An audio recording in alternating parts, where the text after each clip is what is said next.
Sarah Schaefer. I'm the Peconic Estuary Partnership Program Coordinator, and I wanted to welcome all of you to the Peconic Estuary Partnership Biennial Conference. And we'll be kicking off our biennial conference today with the water quality session from 2 to 4 p.m. During this session, we will focus on driving action towards the Peconic Estuary Partnership goal of clean waters for ecosystem health and safe recreation. The PEP is hosting this conference with the support and commitment of some of our valued partners as the PEP plans for the next decade. This is an interactive conference, and we encourage you to stay engaged throughout our session to get the most out of the discussion. Next slide, Lauren. The Peconic Estuary Partnership is a national estuary program funded by the US EPA that acts as a backbone organization, bringing together partners from different sectors around common goals.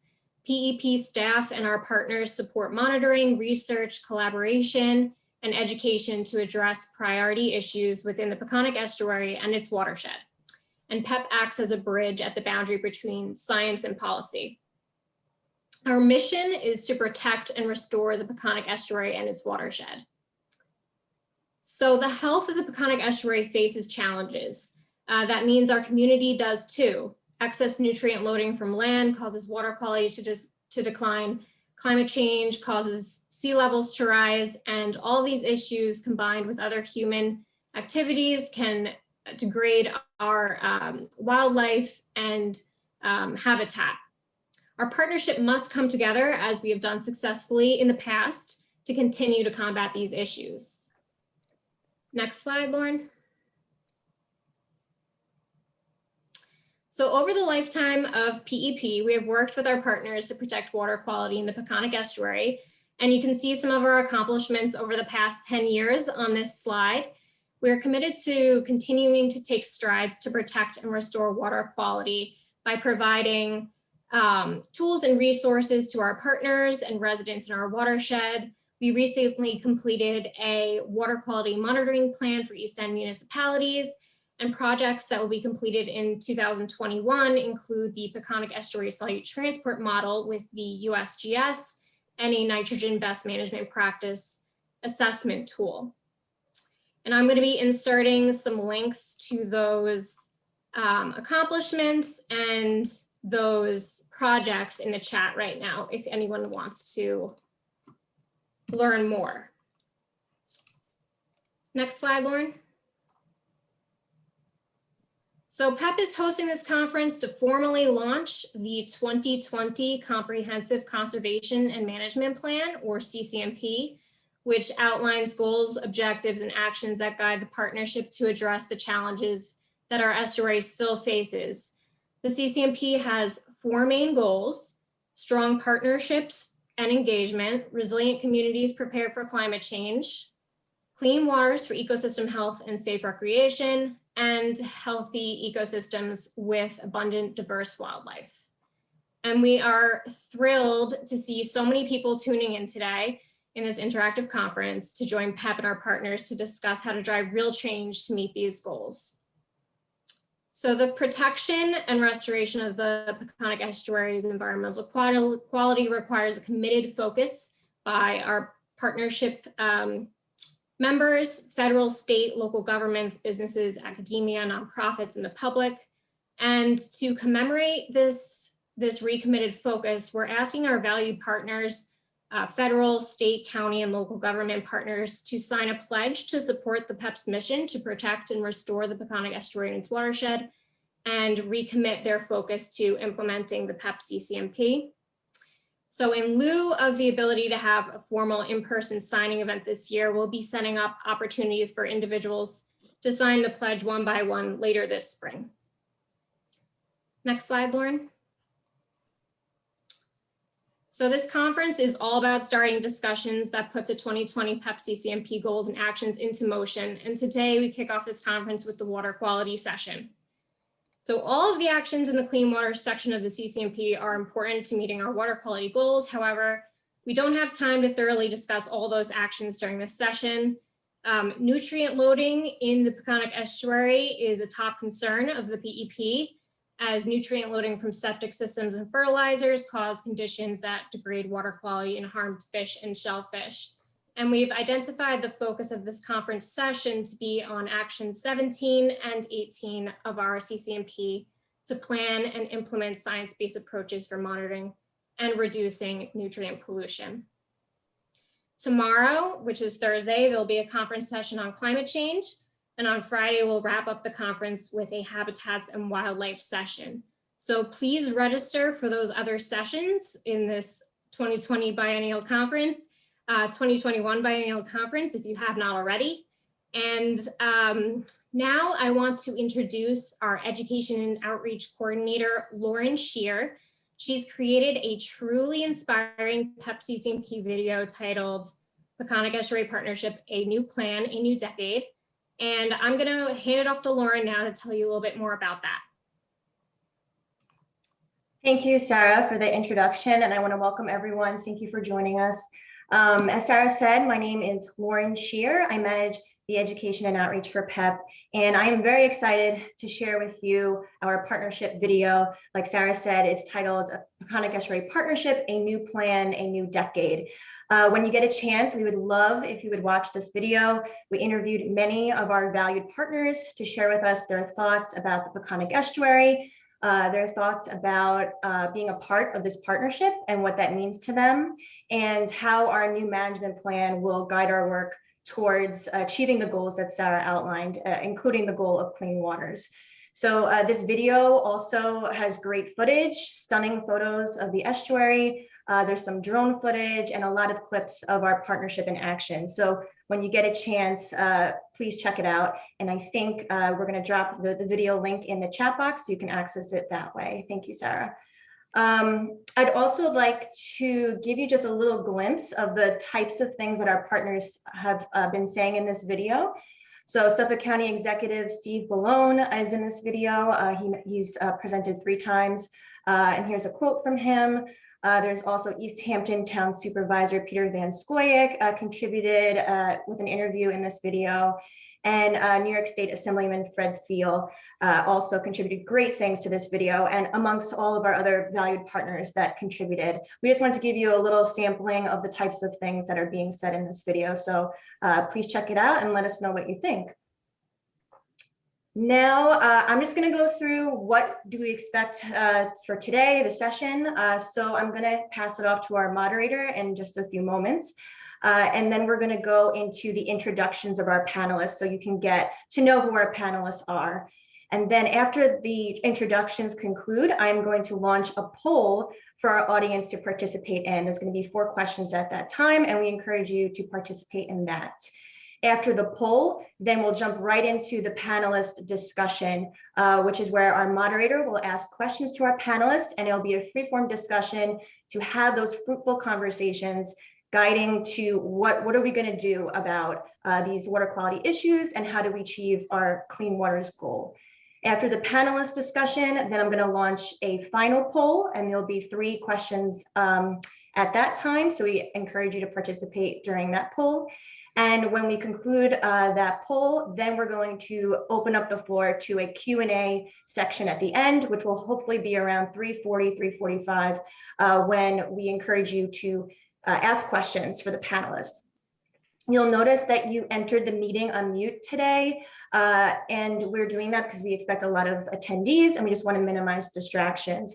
But we really want to encourage you to interact with us. So please utilize that chat box in the chat box feature in your Zoom toolbar. You can go to that chat box, insert questions or comments at any time during this meeting, especially at the end when we're going to open it up for Q&A. But we're asking that you direct your questions and comments to Sarah Schaefer, because she's going to be the only person to monitor those questions. So to get a chance for your question to be addressed, definitely send it to Sarah because she'll be the one monitoring that. We hope to get to all the questions. Again, there's a lot of attendees, so we'll try our best to. If we don't, we also will try our best to contact you with answers to your questions after this meeting concludes. Just want to make another note that this session is being recorded. So if you know people that couldn't make it, we will share this through our platform, through email, so that it can be viewed at a later time. And then just another note to participate in our polls. So with that, I am going to now introduce our moderator for the water quality session, New York State Assemblyman Fred Thiel. We are very excited to have you here today, and we thank you very much for participating as our moderator. So I will pass it off to you now. Oh, Assemblyman Thiel, I think you're muted.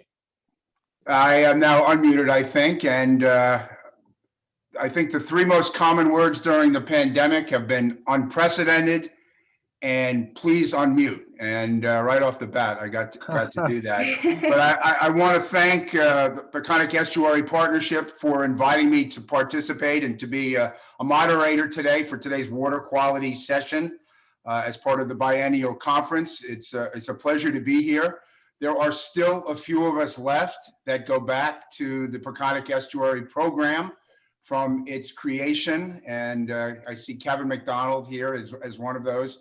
We had much darker hair in those days, but we're still at it and still working to help the Peconic Estuary. And we were the 20th estuary to be included in the National Estuary Program back in 1992. I was in the county legislature then, the job that Bridget Fleming now has, and sponsored the legislation that nominated the Peconic Estuary to be part of the National Estuary System.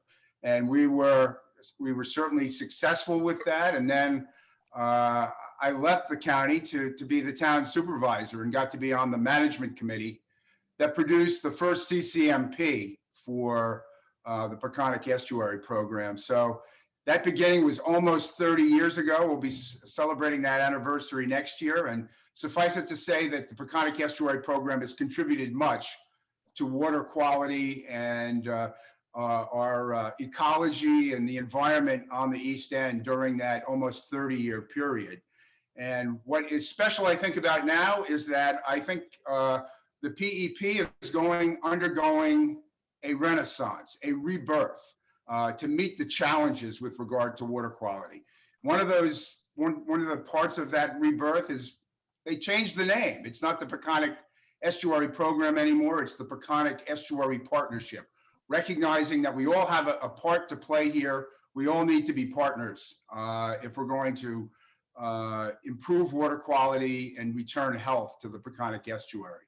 And also, great leadership from Joyce Novak. I just want to thank her for all the great work that she's been doing as the executive director. And, we have a new player now also as our host, the Stony Brook University SOMAS. And so, we're under some new beginnings here. And I think we have a lot of work to do, but the estuary program is going to be a big part of improving water quality on the East End and across Long Island. And I see it really as a three-pronged approach.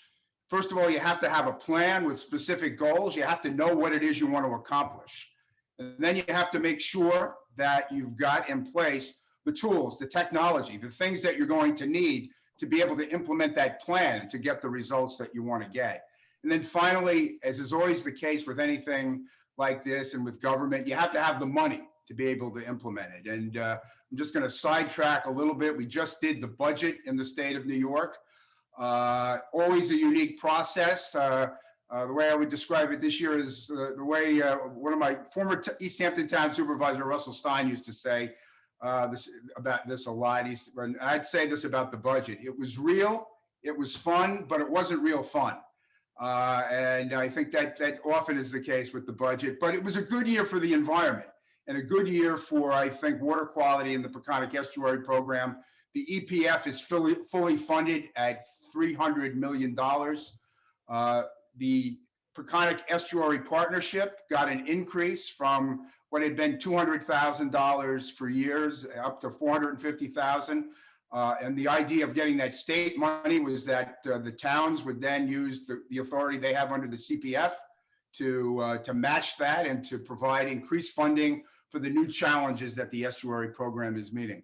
In addition, we on the ballot in 2022 will be a $3 billion bond act And there's also $500 million for water quality infrastructure again this year, a new $500 million appropriation. That's where the money comes for the county to be able to do the work that they're doing with the towns on septic system upgrades. So good news in the budget on the money side of this. So let's focus on the conference and let's start with the goals and what we're looking to achieve, the focus. And you can take that right from the CCMP, and that is that one goal that was on one of the earlier slides: clean waters for ecosystem health and safe recreation. And as you can see on the screen, we have objectives and actions. Protect areas with clean water from degradation. Keep the clean water clean, basically. And you know, we have actions under each of these. Another objective: increase understanding of nutrient pollution in groundwater and surface waters, and decrease negative impacts from legacy and current and future nutrient inputs. Those things that aren't clean, let's clean them up. That is, you know, another objective. And then finally, reduce current and future inputs of toxics, pathogens, and marine debris into groundwater and surface water and minimize their impact. So that's our focus for today. That's the focus for our panel. As we said, it's a partnership now. We have great partners that are going to present today. We have 6, and as you can see, they're listed there. We've already heard from Sarah Schaefer on the introduction. She will be making a presentation. Chris Gobler, Ken Ziegel, Peter Scully, Tim Tierney, and Bridget Fleming. So let's get right to the presentations, and we're going to start with Sarah Schaefer to make the first presentation. Sarah made these rules, so she has to abide by them. Each presentation is to be about 5 minutes. So Sarah, kick us off. Yes, thank you, Fred, again for that intro, and I will be brief. So I'd just like to take this opportunity to announce the availability of the 2020 Peconic Estuary Water Quality Report. This is the first annual PEP report on the status of our water. And this 2020 annual water quality report tracks whether we're meeting our identified water quality targets to achieve our goals for Peconic Estuary waters, and will enable the PEP to track progress on meeting our CCMP goals. As I mentioned earlier, those 4 main goals. The document was developed in collaboration with our water quality monitoring collaborative partners, which includes partners from Suffolk County, the USGS, the state, Cornell Cooperative Extension, and a few other monitoring programs that exist in the estuary. And we also had a lot of assistance from our partner national estuary program, the Tampa Bay Estuary Program. So thank you so much to them for making this possible. The report is a brief 4-page document that provides a snapshot of the Peconic Estuary water quality in 2020. And one of the most serious issues affecting water quality in the Peconic Estuary, as I said before, is excess nitrogen loading, which causes harmful algal blooms, low dissolved oxygen, low light availability, and degraded aquatic habitats. And this report tracks water clarity, chlorophyll A, and dissolved oxygen to measure the impacts of nutrient pollution and our progress. So on the first page, you'll find an overview of whether the water quality in the Peconic Estuary is meeting our targets, and more detail on each of those parameters and the analysis of the Suffolk County Department of Health Services data and USGS monitoring data can be found on the following 3 pages. And additional information is also available on our PEP website. It's linked within the document. We also have a page on our website that you can find pretty easily by going to our homepage. And the 2020 report tells us that there is typically lower water quality in the western, less well-flushed segments of the Peconic Estuary, and water quality improves in the eastern segments generally. So the document additionally provides a section detailing the harmful algal blooms present in the estuary in the summer of 2020. And that graphic was produced through the Gobler Lab and the Nature Conservancy. So thank you so much for our partners for making this report possible in many ways. So I encourage all of you to check out the report at the link, and I'll put that in the chat. and please distribute the report widely. I want to thank all of our partners again who have provided water quality monitoring data, time, and resources to developing this report. And we plan to produce the 2021 report over the next year and have that released in the early spring of 2022. So I'm happy to answer any questions in the chat after this, and also, outside of the conference, you can always contact me. And with that, I will hand it back to you, Fred, to introduce the next presenter. Well, thank you, Sarah, for that presentation, and that gets us to our next presenter today, and that's Chris Gobler. As we all know, professor at SOMAS of Stony Brook, the director of the Center for Clean Water Technology, doing some groundbreaking work to help water quality at that center. And quite frankly, Chris is the go-to guy on the science part of the work we're doing for the Peconic Estuary and for water quality across Long Island. So Chris, it's your turn. Okay, thanks so much, Fred. And thank you all for the opportunity to speak. So I'm going to start out by talking about the work that my lab has done or does on water quality impairment. And this is part of the map that's in the new report. It's modified to reflect just the Peconic Estuary, but just for broader context, this map represents monitoring done by my lab between June and September of 2020. So you can see there's no shortage of water quality impairments, but if we focus on the Peconics, just give a click there. Thank you, Lauren.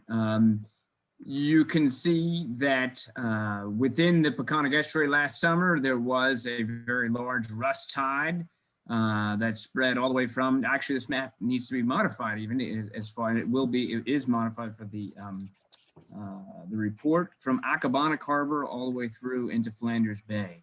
But in addition to that, there was numerous locations with low oxygen conditions. Again, that's updated for the report. Blue-green algal blooms within freshwater bodies, fish kills occurring, all just, like I said, within a 4-month period. So clearly there's water quality impairments, and there's solid science demonstrating that these are driven in most cases by excessive loading of nitrogen. So for example, in 2012, I published a paper in the journal Harmful Algae showing if you give these rust tides more nitrogen, they actually outgrow the other phytoplankton. And we did experiments just last year showing when you add more nitrogen to the water, you get more algal biomass, which leads to lower oxygen. Now, what's not shown in this map, thankfully for 2020, was something known as paralytic shellfish poisoning. So if you look at the bar across the bottom, those are sites that have been closed to something called paralytic shellfish poisoning since 2012 in the Peconic Estuary. There's been more shellfish bed closures due to PSP in the Peconics than any other estuary in New York State. These events are extremely dangerous. They're caused by the algae Alexandrium that makes saxitoxin, which is a neurotoxin that's literally 1,000 times more potent than cyanide. Unfortunately, someone died this past summer in Alaska due to consuming shellfish with saxitoxin. You'll note in all 4 of these maps, these are in shallow enclosed areas where the loading of nitrogen is maximal relative to the amount of water body that's there. And Teresa Hattenrath published her paper in 2010 showing that when you give this algae more nitrogen, particularly wastewater derived nitrogen, it gets more intense and also more toxic because saxitoxin is a nitrogen-enriched compound. One more click there. And unfortunately, in 2015, we had a die-off of diamondback terrapin turtles in Flanders Bay, and we published in 2017 in collaboration with Cornell University and the DEC and Hofstra University. This was caused by PSP in Flanders Bay at that time. And one more click. And we also know about large fish kills. There were several last summer, but of course the one in the Peconic Estuary in 2015, there was an intense study showing that this was caused by the overgrowth of algae within that region. Next slide. So addressing this, we know that a lot of that excessive nitrogen comes from wastewater. Suffolk County did their sub-watersheds plan. We'll hear about that from Ken Ziegel, of course. For most sub-watersheds in the Peconics, it's from wastewater. And what we're discovering from the Center for Clean Water Technology is that these on-site systems are even more potent than we had originally thought. Next, two more clicks there. So Ken will tell us about the Suffolk County program for putting in low nitrogen systems at the Center for Clean Water Technology. We've developed something called nitrogen removing biofilters that can get nitrogen down even lower than a traditional system at 10 milligrams per liter. We recently published how it can also remove 1,4-dioxane and all sorts of drugs, pharmaceuticals, and personal care products that we don't want in our drinking water and we don't want getting into the estuary. One more. Okay, and so beyond addressing on-site, there's also in the water opportunities we can take advantage of, like growing seaweeds. Shown on the left is kelp. On the in the middle there on the top is gracilaria, two seaweeds that are sponges for nitrogen and for carbon dioxide. We've gotten 100 pounds of kelp off of 1,000 pounds of kelp for a 100-foot line. If you had an acre of a kelp farm, you could remove 200 pounds of nitrogen in just 1 year. We've also been doing in other estuaries, planting hard clamps and hard clamp spawner sanctuaries. In Shinnecock Bay, that effort has led to a 1,000% increase in the landings of hard clamps in Shinnecock Bay, and we're giving a seminar on that on May 6th for those who are interested. And just one more click there, Lauren. And we also in Shinnecock Bay built the first New York State DEC permitted oyster reefs as part of the Shinnecock Bay Restoration Program. And I'll just finally mention that as part of the Long Island Shellfish Restoration Program initiated by the DEC and Governor Cuomo, in one of the iterations of that plan, it ended up with 5 locations. At one point, one of the locations was going to be within Flanders Bay. And so the efforts made by the Long Island Shellfish Restoration Program, I think can and will be expanded and I think could be done in the Peconic Estuary for removing nitrogen and controlling the overgrowth of algae. And I'll also finally mention that we're currently growing kelp on 5 oyster farms across the Peconic Estuary, and that's going well. We'll be reporting on the results of that later this year. Okay, thank you. Thank you very much, Chris, and a great presentation, much appreciated. We now move on to our next presenter from the Suffolk County Department of Health Services. And the County Department of Health Services has played a critical role through the estuary right from the beginning. I don't think we would have had the nomination document in the beginning without the Suffolk County Department of Health Services. And today we have Ken Ziegel, who is from the Office of Ecology. He's the chief and also public health engineer. Ken? All right, thank you, Fred, and good afternoon, everyone. And I also wanted to take a quick moment to thank the Peconic Estuary Partnership for having me. For those that don't know me, as was mentioned, my name is Ken Ziegel, currently serve as Principal Public Health Engineer and Chief of the county's Office of Ecology. In that role, I also had the pleasure of serving as the project manager for what we refer to as the Suffolk County Subwatersheds Wastewater Plan, which sets forth a rigorous but achievable roadmap on how to mitigate nitrogen from on-site wastewater systems throughout the county and the Peconic Estuary. The need for the systems and the need for upgrades, Dr. Gobler said it all in his presentation. A little bit more background on a subwatersheds wastewater plan. This was a 3-year science-based study that started around 2016 with the primary objective of providing a blueprint or a roadmap on how to address nitrogen pollution from the greater than 380,000 on-site sanitary systems throughout the county. This is the first major countywide wastewater management study and wastewater planning document since the 208 study completed all the way back in 1978. So the study was built off of 3 general evaluations, which included the establishing of priority areas for wastewater upgrades, establishing load reduction goals for all of our surface waters, and then combining these elements with a cost-benefit analysis to describe, again, how, when, and where to install wastewater upgrades to address nutrient pollution in the highest priority areas. As we see on this graphic, and then we're going to see on the next slide in a minute, I've summarized some of the key findings relative to the Peconic Estuary watershed. So, as Dr. Gobler mentioned before, in the Peconic Estuary, we see that roughly 47% of the nitrogen reaching the estuary from land-based sources comes from on-site disposal systems, making it the single greatest contributor of nitrogen to the estuary. This finding is almost identical to a previous nitrogen load study that was prepared by the Nature Conservancy back in 2014. Other interesting statistics and findings from this study relative to the Peconic Estuary Program. So fueling the 47% nitrogen is greater than 35,000 on-site sanitary systems in priority areas. That results in greater than 5,000 pounds of nitrogen a day coming from on-site disposal systems.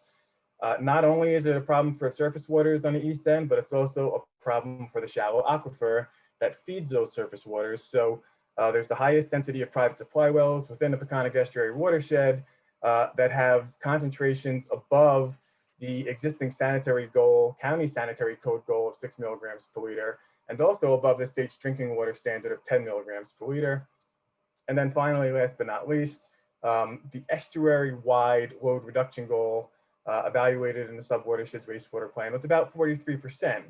And ultimately, a big take home from this study is that if we do address nitrogen from on-site disposal systems, as we show on the pie chart here, we can come pretty close to achieving the estuary-wide load reduction goal through wastewater management alone. And next slide. And so a couple highlights of the subwatershed's wastewater plan recommendations for the Peconic Estuary and countywide. So the program would upgrade all of the existing on-site disposal systems in the highest priority areas of the county within 30 years, and then all remaining priority areas within an additional 15 years. And so the graphic on the right side here gives an overview of the upgrade areas. The purple areas on this graphic represent the highest priority areas on the east end and within the Peconic Estuary, and then the blue areas represent the remaining priority areas. Upgrades would be completed through what we refer to as innovative alternative on-site wastewater treatment systems that are reducing greater than 70% of the nitrogen, would be supplemented with additional sewer connections or clustered systems where it makes sense. And finally, some additional key takeaways from the subwatershed's wastewater plan for the Peconic Estuary. 6 wastewater management areas were established in the Peconic Estuary. 3 of those areas were identified as top priority rank 1 areas. At top speed, the program recommendation in the Peconic Estuary program includes 1,000 wastewater upgrades per year at the program peak at an estimated upgrade cost of around $22.5 million a year. And then, as I mentioned before, the primary load reduction goal set forth in the subwatershed's wastewater plan for the estuary can be met through wastewater management alone in 4 of the 6 management areas through wastewater management alone. So real meaningful change can happen through wastewater management alone. My contact information is on the first slide. If anybody ever has any questions, do not hesitate to pick up the phone, check out our website, or email me for additional information. Thank you. Thank you, Ken, and thanks for that overview of the SWP. Much appreciated. We move on now to our next presenter, and we've been extremely fortunate over the last many years in Suffolk County to have great leadership from our county executive, Steve Ballone, when it comes to water quality and water quality protection. And Peter Scully, our deputy Suffolk County executive, has really helped to lead that charge. As it says on the slide, he has the unofficial title of Water Quality Czar. And I also think he's the chairman of the Gotta Get Stuff Done committee, because he's the guy who gets put in charge of getting all this stuff done, making sure that it really happens. So it's a pleasure to introduce my good friend, Peter Scully. Thank you, Assemblyman. Thanks to the Peconic Estuary Partnership for arranging the event. I think it's great. Can somebody just click to the next slide? I try to get done with in 5 minutes. Provide a little historical context for folks to really explain why we're here. It's because Suffolk County, like the rest of Long Island, developed in the post-World War II era, and for the most part, Suffolk County is unsewered. I always get a kick out of these newspaper clips that show that this is an issue that dates back to the 1960s. The largest of the articles here, Suffolk sewers needed now. Suffolk warned, quotes the deputy commissioner of the state health department in 1969, as saying that Long Island, this is the only outstanding example in the world where a major population still discharges sewage in groundwater. Even people in underdeveloped countries tell me they can't understand it. The second article, ban on cesspools in Suffolk saw it also. 1969 talks about a citizens group suing the county, trying to prevent the use of cesspools. Of course, we finally banned those in 2017. And then finally, this third article has the federal government warning Suffolk County that if Suffolk County fails to provide sewering for an area from Blue Point to Santa Mauritius on the bay side, that the federal government may step in, which it never did. There was at one point a plan that had Suffolk County put together that showed sewer districts being created all the way out to the end of both forks in eastern Suffolk County. We now know that that probably would have been a bad idea, not a cost effective, and probably would have been contrary to some of the land use goals of the communities in eastern Suffolk County, trying to protect what's left of its rural character. And so there are some areas where sewers make sense in Suffolk County, but to a large extent, we're really looking at converting cesspools and septic systems, which have been identified as a primary source of excess nutrients to surface water in the Peconic Estuary, with innovative alternative individual systems to replace cesspools and septics. Next slide.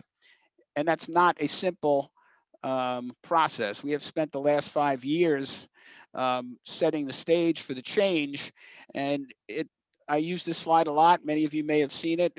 The first leg of it, piloting these systems, even though that many of them have data showing that they perform well in other states. We have a rigorous certification process in Suffolk County, putting them through their paces and making sure that they can perform here. That has turned out to be a very prudent decision. I want to thank legislators Fleming and Krupski for supporting our efforts over the years to make sure that these systems prove themselves here before they're approved for general use.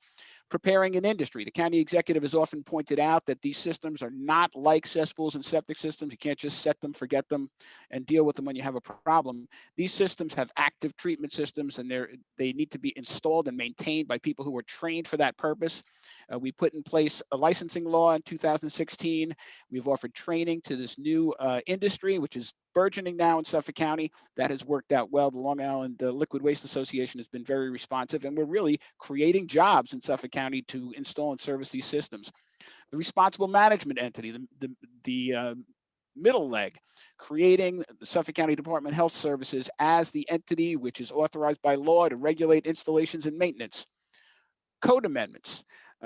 Working with a working group, the Article 6 working group that has members from village governments and town governments, from the building industry, from the Long Island Board of Realtors, and all the environmental groups, helping to shape policy as we craft it, so that by the time we get to the Board of Health and to the Suffolk County Legislature in making code amendments, they've been shaped and they've been vetted, and we usually have a pretty easy time at the legislature, and that's been a great process. And then finally, putting the new technologies in place. We have identified priority areas through the subwatershed wastewater plan. We're at the final leg of the implementation process here, and we're at the challenge of creating the organizational structure that we need to implement the plan, and finding a funding mechanism. Next slide. And this is just a press release that talks about the subwatersheds wastewater plan that Ken presented on. We, for the first time, have a 50-year plan that offers a phased approach to replacing cesspools and septic systems, eliminating our dependence on the same type of systems that caused people to sue back in the 1960s. They're now banned in Suffolk County. And there's a quote from our good friend, Dr. Gobler, about the science-based plan and its importance in Suffolk County. Policy-wise, we have taken the first step by banning cesspools, the second step by requiring the use of IA systems in new construction. That requirement becomes effective on July 1st of this year. The next steps, requiring folks to upgrade their systems, replace their cesspools or septic systems upon property transfer, perhaps, or upon system failure. Those policy changes will probably depend on the establishment of a stable and recurring revenue stream to make those upgrades affordable for homeowners. It's a challenge that we'll be discussing later in the presentation, later in the conference, And I just want to thank Legislator Krupski, who's with us, and Legislator Fleming, who will present later, for being such staunch supporters of our water quality efforts. The county executive considers them partners. We greatly value their strong support. Thank you.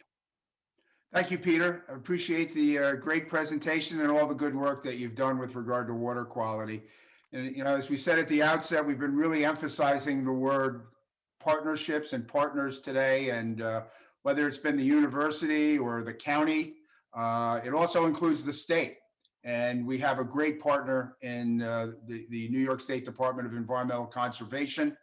Our Commissioner Basil Sagos has paid great attention to detail when it comes to water quality on Long Island, even down sometimes to the smallest detail. When there was a new school being constructed in Springs in the town of East Hampton, he cut the red tape so that they could access funding for a new IA system for the whole school adjacent there to Pussy's Pond and to 3 Mile Harbor. Really made a big difference and a great part of that project.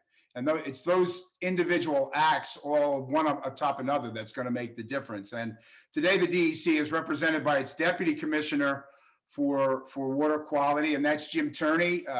Jim, it's good to see you again, and thanks for being here. Jim, you have to unmute.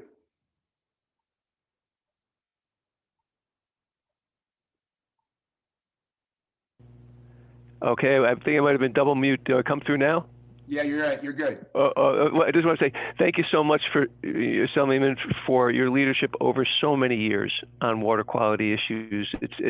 I could go on, but I don't only have 5 minutes. I just want to thank you. But you're using up your 5 minutes. So, right, and also thanks to Joyce, Sarah, and Lauren. I mean, for your leadership, the staff work day in day out on the Peconic Estuary Partnership. It is terrific. One thing I'd just like to mention is just a little bit of context. The Peconic Estuary Program, when it comes to working on nitrogen, fits very nicely, its whole program, within a larger Long Island Nitrogen Action Plan. And then you can flick to the next slide, please. It really is an astounding partnership that DEC is very proud to be a part of, but it's really locally led. Nassau County, Suffolk County have been fantastic in their efforts.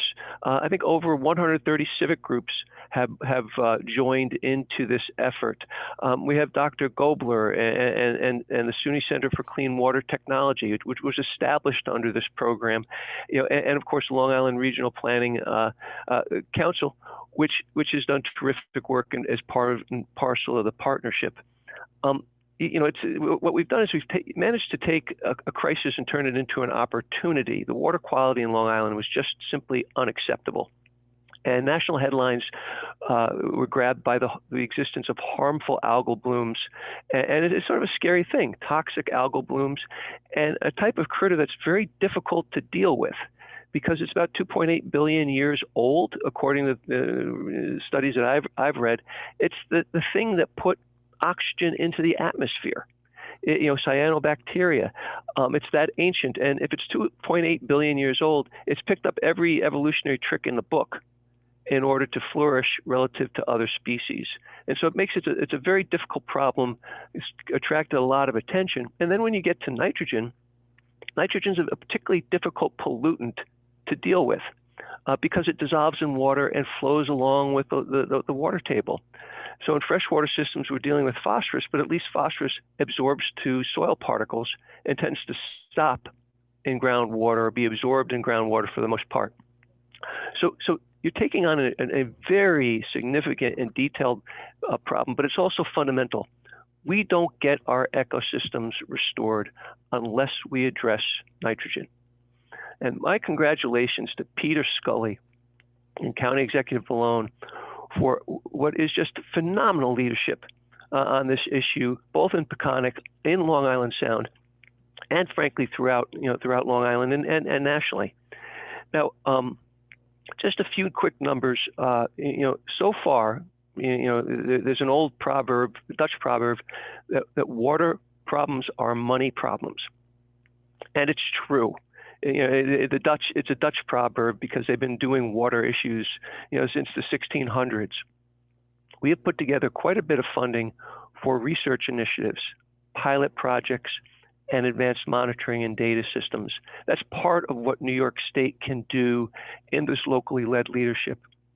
The other thing that we've done within the Peconic Estuary Program area itself is we've invested in 80 projects with a sum total of $72 million. But that only gives you a thumbnail sketch of the challenge, because we really, to take on this problem, have to get to a scale of implementation that is quite breathtaking. And that is the type of thing I'm excited to see what people want to talk about in the next, if you just could flick to the next slide, in part of the discussions, because I'm very interested in how do we get the money and how do we get to scale to bring to bear all the good science that people like Ken and Dr. Gobler are presenting with us. Thank you very much for your time. Thank you very much, Jim. And, we've heard several times now about, how do we get the money to implement this and how do we bring it to scale? And that, I think those are some of the things we'll talk about as we get to questions a little later on in the program. And, our last, but certainly not our least presenter today, one of my colleagues as an elected official, we're blessed with great elected officials on the East End, on the county level, with Al Krupski and Bridget Fleming. And together, we meet with our town supervisors and village mayors on a really regular basis. Water quality, when we're not talking about the pandemic, water quality has really been at the forefront of that. And what I know for Bridget and for Al and I and the other elected officials, since there's been this focus on water quality, our jobs have changed. And this has happened several times now where Bridget and County Executive Steve Ballone and myself and others, we actually go to the ribbon cuttings for toilets and septic systems now. I never thought I would be cutting the ribbon for a bathroom, but we did that at Sylvester Manor in Shelter Island. We've done it, I think, in Flanders, where for a new septic system was being installed at a house there. So it's the great thing about being an elected official. You never know what you're going to be called upon to do. But right now I'm going to call upon Bridget Fleming to make her presentation and to talk about water quality from her perspective. Thank you, Fred. And what a great partner Fred has been. And certainly, the fact that the Peconic Estuary Partnership exists, as Fred pointed out, is in large part due to your efforts. And so thank you. Your mentorship and your help has always been so greatly appreciated. So I'm Bridget Fleming. I represent the 2nd Legislative District. You can see the outline of the district. It's the South Fork of Long Island. And so certainly the Peconic Estuary is a critical asset and one of the defining characteristics of my district. With my great partner, who's a great environmentalist, Al Krupski, on the North Fork, we kind of lead the charge on environmental protections, defending and protecting our natural resources. And it's because of the great scientists that you've heard from already, the great civic leaders here on the call, that Al and I are able to make the arguments at the legislature and kind of inform much of what happens up west with the very good work that's done out here, where we have a lot more space, where our water quality is somewhat stronger, but where it's still quite fragile, and we have a real critical understanding of what it means to protect and defend our natural resources. So the Peconic Estuary Partnership is clearly a very important part of that. And so we're very grateful, and I'm very grateful to have an opportunity to present here. I'm a lawyer by trade. I was a criminal prosecutor for many years in the Manhattan District Attorney's Office, but I was first elected to the public office in a special election with the Southampton Town Board many years ago, and was first elected here in the Suffolk County Legislature in 2015. But I cut my teeth at the Southampton Town Board under the guidance of great leaders like Fred Thiel, and so have a very clear understanding of how critically important it is, not only to do the work with the small projects to ensure that water quality is protected and defended, but also that we use that as a model, as I said, for the larger regional policy that we're happy to support. I wanted to just talk about a couple of things that we've done at the legislature. I think I may be part of this discussion because of the partnership, part of the Peconic Estuary Partnership. Clearly, we know that Suffolk County Executive Balone has achieved a signature achievement with the Reclaim Our Water initiative, and we are very proud at the legislature to be partners with him. But we have a number of other a number of other projects that I'm really proud of that I'd like to just share with you as an example of the work that Al and I do at the legislature. Back in 2017, I was proud to partner with the Vector Control Program in Suffolk County and this East Hampton Town trustees, the Nature Conservancy, citizen scientists you see in the picture there on the top, for pesticide reduction program in Accabonac Harbor. We recognize that those helicopters that fly over the harbor and spray the pesticides were doing often more harm than they did good, but we didn't have the kind of data we needed to support the reduction in pesticides. So we joined with Nature Conservancy, and consistent with the PEP's Accabonac Harbor Subwatersheds Management Plan, we went about gathering data. We did a 5-week pilot program that demonstrated we did not need the pesticides that we were applying. Long story short, in 2017, it was incredibly successful. We reduced the use of pesticides by $18,000, which is important, but also didn't even spray in 4 of the 11 weeks of the program. We've seen exponential reduction over time, and this year we entered into an intermunicipal agreement with East Hampton Economic Protection Department, the East Hampton Town trustees. You see Susan McGraw-Keeber, who's here on the call, are our partners going forward. And the reason why I think the partnership aspect is important is because we are now looking to replicate that throughout the county. We've also, of course, on the legislature been hugely supportive of Reclaim Our Waters and the legislative actions that have had to take place, including the first sanitary code revisions in 30 years. I just want to mention quickly also in the spirit of some of the challenges we face, we had a tough time bringing across the finish line a $150,000 bond resolution for the Peconic Estuary Program's monitoring station in Shelter Island. I'm happy to talk about that later, although my time is expiring here, but I can say that while there's support for some of these important programs, oftentimes it's challenging for Al and me to get the votes we need for the resources and the bond resolution. So we were able to pull that over the finish line in March, but I think it's only because of the partnerships that we're able to share what we learn here on the East End with our partners up west and continue to move forward with the county's efforts towards protecting and defending our natural resources, and particularly the Peconic Estuary. So I'm very pleased to be a partner with you all. Thank you for this program today. The education is so important, and I look forward to a good discussion of all the issues that we face as partners together. Thank you, Bridget, and thank you to all of our presenters and for their introductory remarks and for their presentation. We now go to our audience participation, our interactive part of our program. We have a poll and some poll questions, and I'm going to turn it back to Lauren to lead you through the poll. Thank you, Assemblyman Thiel. So I'm going to launch the first question, and we encourage you to participate. So the first question is, what do you consider to be the priority water quality issue for PEP partners to focus on? You can choose more than one option. And I'm going to give it about 10 to 15 seconds for our audience to select their options, and then I will share the results.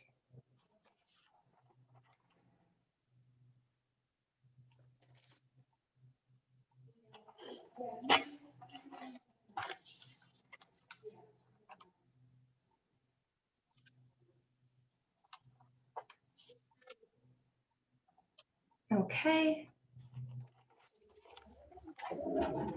All right, so it looks like many of you picked reducing nutrient pollution in groundwater and surface waters from cesspools and septic systems as the priority issue. And a close second is fertilizer nutrient input. So definitely a major focus of what our presenters have already spoken about. So thank you for participating in that. I'm going to stop that one. And I'm going to launch our second question, which the next two questions have some background info that we'd like to share with you on the screen here about nutrient loading and the Suffolk County Septic Improvement Program. So you can read that while I launch the next two questions. So the first question is, how old is your septic system? And the second question is, have you or are you interested in upgrading your septic system or cesspool to an innovative alternative on-site wastewater treatment system?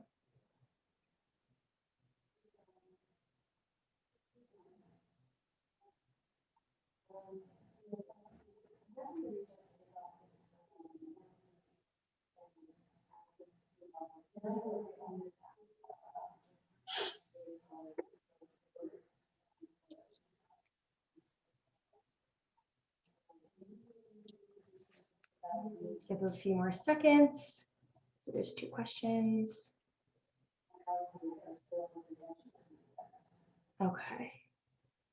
So it seems like most septic systems are 11 to 20 years old, and then 20 to 30 years old. So most of them are old, less of them are new. And our second question, it looks like the popular choice is yes, I am planning on applying in the near future, which is great news. And we also have the second best, which is I am not sure, I would like more information. So that's really great for us to know so we can continue providing that information through platforms like this. So thank you everyone for participating in these two questions. Let me stop that result. And then we have a last question for this poll session, and I will launch that now. This question is, if you are hesitant to upgrade your system, what would encourage you to upgrade your septic system? So this one is a multiple choice. You can choose more than one option.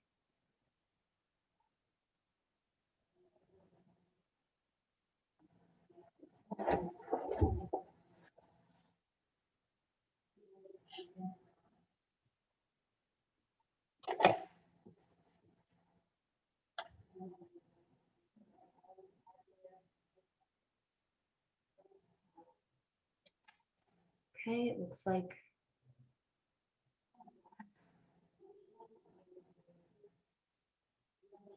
all right, so I'll share these results. It looks like most people voted.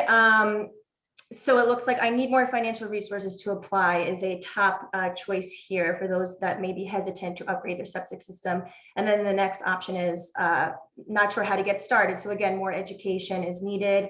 Maybe, again, encouraging us to do more workshops and getting the information out there to make it as easy as possible for people to upgrade their septic system. All right, so that closes our poll portion of this meeting. I'm going to stop sharing these results. And I'm going to pass it back to Assemblyman Field to begin the panelist discussion. Well, thank you very much, Lauren, and thank you for the poll questions. And the next part of our program is that the partnership has developed some questions that they'd like to get our panelists to address. So I will present the questions, and anybody who wants to jump in, under reactions on your screen, there's a raise hand function. You can do that. If you want to wave your arms to get our attention, you can do that. Or if you just want to jump in to respond, don't be bashful. And hopefully we can have a robust discussion on some of these questions. The first question that I have is the Suffolk County watershed, sub-watersheds wastewater plan identified barriers that exist to meeting septic system replacement targets for installations. And as we all know, it's been talked about, as part of the presentations. We have a fledgling program when it comes to replacing old septic systems with innovative and nitrogen removing systems. But to use a bad pun, it's still only a drop in the bucket as to what we need to do. And there are barriers out there, and the ones that have been mentioned in the SWP are establishing a dedicated and stable reoccurring revenue source to help with these grants to people, developing a governance model to establish a revenue source. How are we going to decide where the money goes? Engineering capacity at the county level to process these applications, and industry capacity for installation, design, and survey work. These are real barriers. These are things that, if you're going to scale up this program, are things that we have to address. Who would like to comment first on what we need to do to deal with the barriers that we're facing? I see Bridget's hand. I'm going to go right to her. Yeah, I think it's important, first of all, just to recognize County Executive Ballone's approach under Peter Scully and the others in the Suffolk County Department of Health Services. We need to continue this very collaborative, cooperative approach from the very beginning.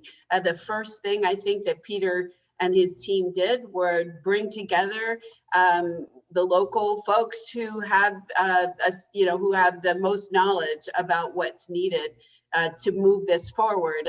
And so we've had engineers, lawyers, town officials, planners, the NGOs, all at the table from the very beginning. At the legislature, we've had some challenges. I mean, we had to take a couple passes at a requirement that you can't replace a cesspool with another cesspool. We actually had pushback from some of the legislators on that. But I think because of this thoughtful way of bringing in those who might be opposed to what you're doing or not understand it from the very beginning, there's been some very, very good success. And I think we should recognize how important that political approach has been. I'd love to also see that we continue to emphasize the economic benefits, the economic expansion, the job growth that's coming out of these programs. I mean, in 2021, we're talking about installing 1,800 to 2,100 systems. Those are jobs. There are companies all over the world, in Japan and Germany, who are looking at Suffolk County as economic opportunity.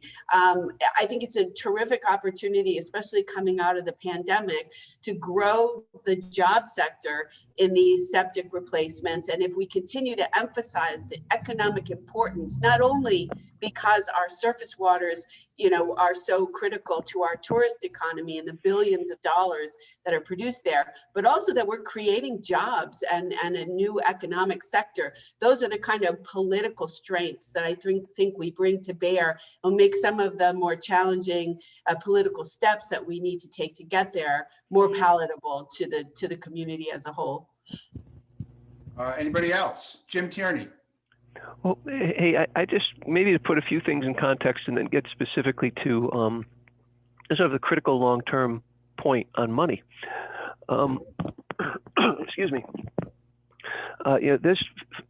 We're on path to have $5 billion in state funds available, over a period of probably 7 years for clean water infrastructure.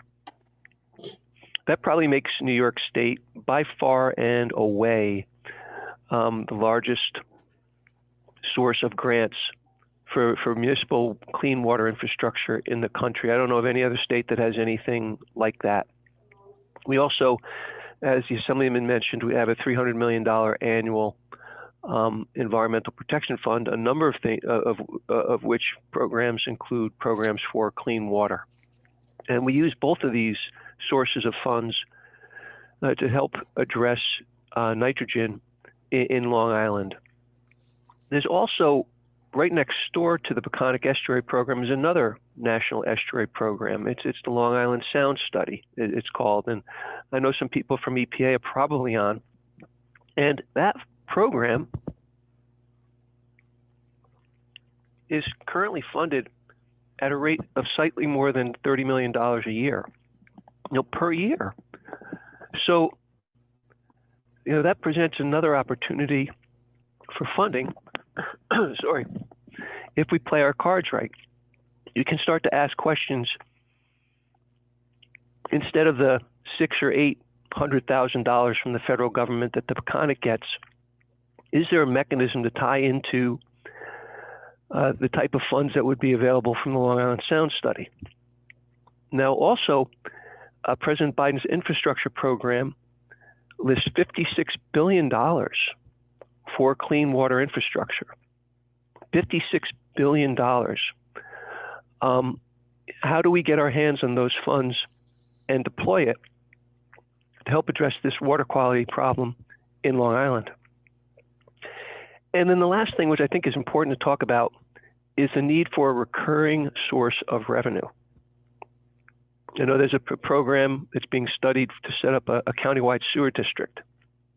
I find this very intriguing, as a way over a period of years to get the funds to allow us to work our way through this problem toward ultimate success. Thanks. Thank you, Jim. And the points that have made so far, Peter, I'll get to you in a minute. The points that have been made so far, maybe federal infrastructure money, new bond act, $500 million a year from the state on water quality. Sounds like a lot of money. It is a lot of money until you start looking at what the demand is across the state to upgrade water quality infrastructure. And then we realize that you do have to talk about things such as a recurring revenue source, perhaps on the local level. Peter Scully. Thank you, Assemblyman. I just wanted to acknowledge the really good observations that were offered in the question that you raised about the ramp up period and making sure that all the variables that are necessary really to ramp up are in place. An industry that's capable of putting in place thousands of systems a year, the staff we need, obviously, to process any necessary applications. All of these variables need to be in place if we're going to be successful in implementing the recommendations of the Subwatersheds Wastewater Plan. And I do want to credit staff in the Department of Health Services who are constantly monitoring what's going on with the industry and calculating the ability of the industry to manufacture and install systems. How many thousand systems are they capable of installing a year? They do an amazing job of doing that. It's something that we're going to need to keep track of.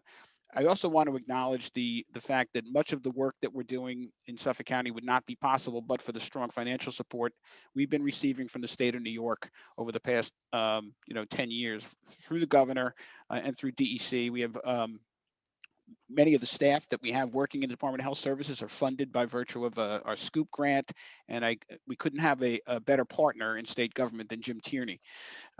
So the other thing I wanted to say is that we look to other states which have had some success and speak with them and take what we think works and don't take what we think isn't working so well. And when we talk to folks in the state of Maryland who've had the Bay Restoration Program in place since 2004, one of the things they emphasize to us is that grants are great, and we'll look forward to getting every dollar we can squeeze out of both the state government and the federal government. But the folks in Maryland made clear that having a stable and recurring revenue stream was really necessary to the success of their program because there's predictability. They know that year after year they can count on getting a certain dollar value in support for their program, so they can have a multi-year budget as opposed to applying each year for grants and being hopeful that they're going to get support. That's the difference between having a stable and recurring revenue stream and then happily pursuing every grant dollar you can possibly find. These are thorny issues from a public policy standpoint, and we have to recognize that we have a very diverse county, right?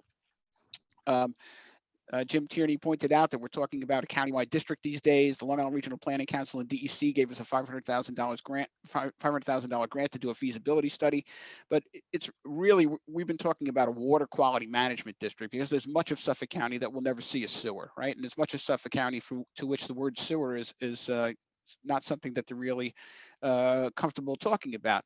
So the challenge we face is whether or not we can create a district that recognizes these geographic diversities and respects the concerns of both the East End and the West End. We'll be talking about those issues in the months ahead. Thank you, Peter. And I'm just going to mention, and since we're talking about money, that the role now that the on the East End, for the 5 East End towns, that the Community Preservation Fund plays with its 20% for water quality.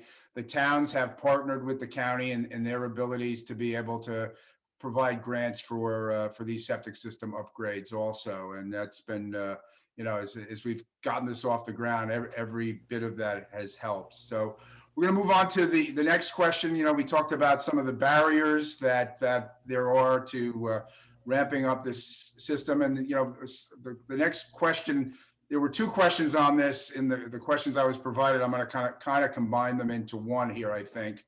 And that is, I think, you know, it was mentioned during the presentations that the county now on new construction requires the new IA, new innovative septic systems. Some of the local governments, including those out here on the East End, have included, you know, major renovations as part of that. And there's discuss, you know, and I think the theory is that if you just wait for new construction and, you know, and for people to volunteer, it's going to be a long time before you get the results that you want to get, and that there's going to be the need for additional policy. So I'm going to give credit where credit is due, and I think he's on the call here today, and that's Christopher Clapp from TNC. Really took 2 questions and combined it into one. But I think on this issue, it hits the mark. You know, according to the sub-watershed plan, as well as the Peconic Green Growth's earlier analysis of septics in the Peconic, the vast majority of septic systems and thereby loading is within a 25-year travel time to the Peconic, and most is within a 10-year travel time. This implies that a concerted effort could and likely would yield improvements in a relatively short period of time. As I said, the status quo, just waiting for people to volunteer or new construction, isn't going to get it done. So some of these things were suggested before. Do you require them to be replaced on failure? You know, somewhat controversial. Would you do this with regard at the time of a real estate transfer? Is there another, when people get a building permit? You know, how do you balance this program so you're not impacting, for example, the real estate industry, which is critical here on the East End, but still provide a mechanism to accelerate the replacement of these systems? And there's been a lot of different thoughts out there, and I mentioned a few of them. Any thoughts on how we should approach what I think is a somewhat thorny problem? It's Peter. Yeah, I'll jump on that. You know, I've been directly involved in efforts to advance long overdue changes to the sanitary code. First to you know, prohibit the replacement of a cesspool with a cesspool, and then to require the use of IAs in new construction. And I can tell you that this is a diverse county, and there are many people in the eastern end of Suffolk County who are much more attuned to these issues than there are in the west. And we face some very difficult questions from lawmakers about the potential economic impact to their constituents. So I think that the key to advancing these types of policy considerations that the Assemblyman identifies, the possibility of requiring system replacement upon property transfer, or system replacement upon system failure, or even past that, if you were going to consider requiring system replacement not upon property transfer or upon system failure, but over a period of time if a system is still functioning. No elected official is going to be comfortable considering those types of policy changes unless and until there is a stable and recurring revenue stream to make sure that the impacted property owner is not paying for that solely out of pocket. So you're creating a stable and recurring revenue stream to make it affordable for people to do these upgrades is really what's going to provide the foundation we need to consider these kind of far-reaching policy decisions. And you know, this is what the Sub-Watersheds wastewater plan was intended to do: drive these policy questions. These specific policy decisions are laid out for consideration in a second phase of our program, and we look forward to having those discussions with policymakers in the years ahead. You know, COVID threw us a little bit of a curveball, you know, slowed things down a little bit, but in 2022 and 2023, as we move closer to 2024, when the Sub-Watersheds wastewater plan assumes that the stable, recurring, and revenue stream will be in place, these are the policy discussions that we're going to be having and they're going to be had on a countywide basis because, Suffolk County Legislature in 2011 enacted a resolution that just said that the Suffolk County Board of Health, which typically had unilateral authority to modify the sanitary code, that when it comes to any sanitary code amendment that flows out of our comprehensive water resources management plan, and by extension the sub-watersheds wastewater plan, the Board of Health no longer has that unilateral authority. The Suffolk County Legislature has to consider and approve those sanitary codes amendments, and we've had some successes over the past few years, but those have been hard fought. And so, we'll look forward to having a continuation of those discussions, and it's going to be important for all stakeholders to participate and let policymakers know that it's important that we move forward to implement this plan. Any other, Jim Tierney? Thank you, Assemblyman.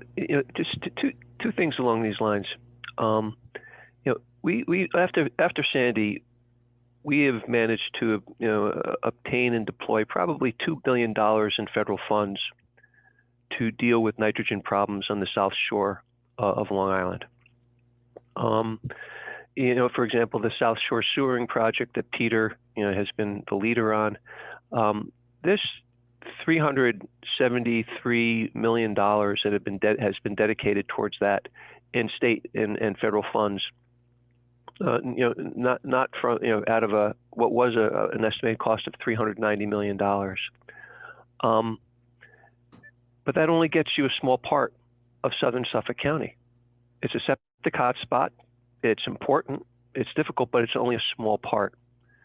So too, out of the $30 million we've dedicated to septic upgrades thus far, is one of the programs under the Clean Water Infrastructure Act.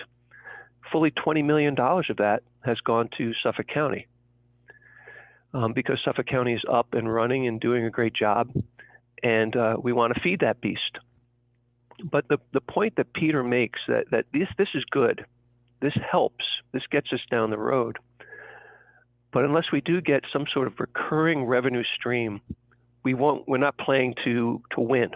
And so I just want to make that point and underscore with Peter that this problem won't be solved over the long term in a serious way without some type of, lots of federal assistance, hopefully lots of state assistance, but some other type of recurring revenue source is absolutely critical to ultimately deal with the scope of the financial costs that we're dealing with to solve this problem. Thank you. Would anybody else like to weigh in? Let me just kind of follow up on this question because, it is, right now you've got villages and towns making these decisions as to when they want to require, whether it's part of, wetlands permits or site plan approvals or whatever. And you really have a patchwork quilt of different rules in different places. It may be something ultimately that needs to be more broadly done. And, it's where is that point where you're balancing property rights versus the need to, get the result that you want. And I think, without answering the question, I think those are the considerations. But as my good friend and Brookhaven Town Supervisor Ed Romaine often says, all decisions of government are decisions about money. And that may be a little bit of an oversimplification, but not by much. So let me ask the question. We're hopeful of federal revenues. We're hopeful of, that the Bond Act passes, that we continue to fund the water quality program on the state level. We've got, money coming into the Community Preservation Fund in record amounts, some that can go to water quality. But, we're talking about the Peconic today, but let's talk about Suffolk County as a whole. We've got, regional officials here. What kind of money are we talking about on an annual basis, recurring revenue, that we think we might need to be able to sustain a program that is going to see tangible results, within the next 10 or 20 years? What do we need to do? Bueller? Would anybody like to address that? Ken Ziegel. Hey, good afternoon. So I just wanted to share some of the projections from the subwatersheds wastewater plan, and that was, one of the objectives of the study was we looked at about 7 or 8 different alternatives that looked at different policy options, balanced various scenarios for how much money could potentially come in through a stable recurring revenue source. And, obviously the amount of money annually that was ultimately evaluated in the subwatersheds wastewater plan was built off of how fast we were moving, right? So, but at top speed in the subwatersheds wastewater plan, the assumption was that the 2 main policy options that would be eventually phased into place over time to allow the industry to develop were to require innovative alternative systems to be upgraded at upon system failure, and then eventually at property transfer. And then the estimates in the subwatersheds wastewater plan, based on all the information that we've learned through the Suffolk County Septic Improvement Program, through actual costs coming in for installations in Suffolk County, was that we needed a funding source of around $75 million a year to hit that top speed. If we wanted to maintain that recommended alternative in the subwatersheds wastewater plan, which included addressing the highest priority areas within 30 years. Right. So some of the other alternatives looked at extending out that duration to, if we double that duration, say to 60 years, then we're talking about, half of that money needed on an annual basis. So the amount of funding needed is definitely directly proportional, obviously, to the speed that we implement things. But, based on the subwatersheds wastewater plan itself, for the recommended alternative, it was about $75 million a year.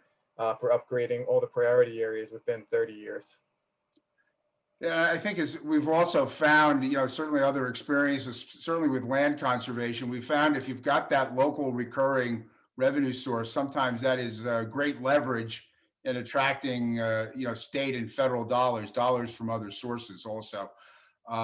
Jim Tierney mentioned, when we wrote when the language went through the state legislature for the water quality infrastructure, when it came to septic system replacement, it was written in a way, it wasn't an accident that the criteria were things that helped Suffolk County, but that was because Suffolk County had taken the initiative and had put money into this to seed the program. And so sometimes having those recurring local sources can help to attract other dollars from other sources. The phrase gets, state and sometimes the federal government, they look for shovel ready projects to be able to do. Anybody else want to weigh in on revenues or, attempts and things that are involved in scaling up septic system replacement? Anybody else want to address that? All right, if not, we'll move on to another aspect of that. One of the questions I have here is, to ramp this up, does it make sense to do this on a community-based method, a particular community, and focus a lot of attention in that community to get that benefit geographically in those nearby water bodies as a way of scaling this up? And you might also want to address, what kind of factors would you look into in trying to pick what those communities might be? Anybody like to address that question? Bridget. Fred, I can jump in a little bit. I did just want to say, from a broader perspective with regard to that question, the Peconics and the East End are so focused and so active in the septic upgrades. I think it's just really important. There's been a lot of sort of contentious discussion as of late as we talk about a recurring revenue stream countywide, that the East End is, has received more dollars from the septic improvement program and the state dollars that are flowing through it. But in fact, that is because the towns on the East End and the villages on the East End have taken, and around the Peconic Estuary, have taken the steps to require their homeowners to do the kind of things that we are now requiring at the county level. But they were way ahead of that in terms of what they were willing to do politically in terms of regulation. And we also see incredible efforts with regard to education and advocacy. So we do see a very successful engagement in septic improvement on the East End that we don't see as much up west. So I just wanted to get that in there, that when we talk about communities, there's something to be said for a community defining itself and its character by the quality of its natural resources, and particularly its surface waters. We have that in spades on the East End. And so there are a lot of small communities where you see folks willing, first of all, able, but also willing to make the kind of investment they need to upgrade. I think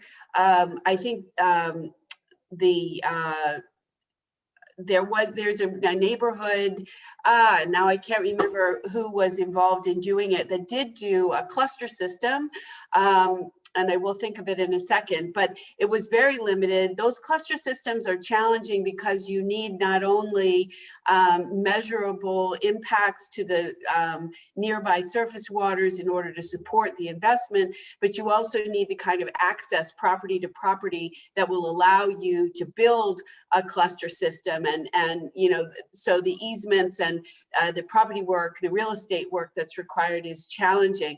But I do think that if we can start to develop metrics, and I know Ken Ziegel and some of the folks in his division have worked on this, if we can start to develop metrics that show, Lake Montauk is another great example, where specific efforts can have measurable results, that then serves as a model for future efforts elsewhere in Suffolk County. But it's challenging for sure because of a number of the components. Ken and I worked on trying to identify neighborhoods for this now over the course of many years, and we had many willing partners, but many of those components, like real estate access, became more challenging than we were able to accomplish. Peconic Baykeeper worked on this in the town of Southampton, but instead of doing a cluster system, they did sort of an economy of scale, you know, put the individual systems in a whole block of homes. But we haven't seen a lot more of that activity because of the challenges I think they face. Would anybody else like to address community-based upgrades and how that would work, and would it be effective, things of that nature? I don't see any hands, so I'm going to move on to the next question. I mean, Bridget, you gave me a good segue for that question because you talked about education and outreach, and you know, I think what the Peconic Estuary program does and the success of water quality efforts does depend. You know, we talked about partners, we talked about governmental partners, we talk about not for profit partners, but the partners that we really need are every single one of our residents to be participating in this. And as you mentioned, education and outreach plays an important role in catalyzing widespread proactive septic upgrades. And I think, as you've mentioned, you've seen some of that on the East End. There's a sensibility as far as water quality issues go, and people are aware of it. You know, and we've seen it not just on the East End, but, you know, Long Island Regional Planning Council and LINAP developed a reduced nitrogen pledge, you know, for the public. My general question, I guess, is, you know, a lot has been done with regard to education and outreach, and you know, we're aware that, you know, the public is certainly, every time you poll them, are very aware about how important water quality is.